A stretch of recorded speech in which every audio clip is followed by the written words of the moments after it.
am'izao lahady arivariva zao dia manasa anao anaraka ny météo antsika hoany zany.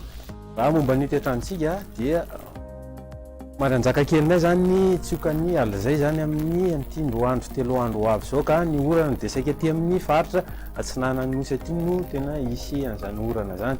Dia ny rivotra moa somary tsotsoka mafimafy ny rivotra aty amin'ny voatany aty. Fa toy izao ny vinavinan'ny toetrandrontsika raha ny rapitso maraina. Rapitso maraina dia isy orana ny aty amin'ny Antala, Analanjorofo, Atsinanana ary aty amin'ny Vatovavy Fitovinany iny. Fa ny morona sy masoandro moa ny aty voatany dia ny aty amin'ny Otomatsiatra iny no somary andrahoana ny andro ary mety misy herika kely ny ilana Atsinanany Otomatsiatra iny. Ny andrefana moa zany dia ibalika ny masoandro. Raha ny tolakandro indray dia mbola mitoetra hatrany ny orana aty amin'ny faritra ty Antala, Analanjorofo sy Atsinanana aty. Fandimby hatrany moa zany ny rahona sy masoandro ny aty voatany.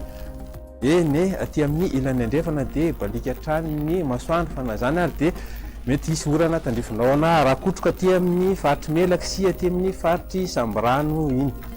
Zao indray ny vinavinan'ny maripanantsika rapitso maraina. Ny rapitso maraina dia hitantsika amin'saha zao fa ny maripana zany dia eo amin'ny 20 ka hatramin'ny 20 degré Celsius amin'ny morotsiraky Madagasikara, fa ny aty voatany no 14 ka hatramin'ny 19 degré Celsius. Raha ny tolakandro indray dia mihoatrin'ny 30 degré Celsius zany ny morotsiraka, ankoatrin'ny aty amin'ny faritra Atsinanana zay 20 degré Celsius. Ny aty voatany moa dia 20 ka hatramin'ny 20 degré Celsius. Izao indray ny vinavinan'ny toetrandro reto tanàn-dehibe reto. Orana tandrifindrahona zany ny any Paris, andrahoana ny any Milan sy Johannesburg ary fandimby rahona sy masoandro any Nairobi sy Bangkok. Ny toetrandro amin'reto nosy Ravavy reto indray dia isy orana tandrifindrahona ny any Maurice moa rakotroka zany ny any Comore. Seychelles sy La Réunion moa dia ho maina ny andro, ibalika mihitsy zany ny any La Réunion.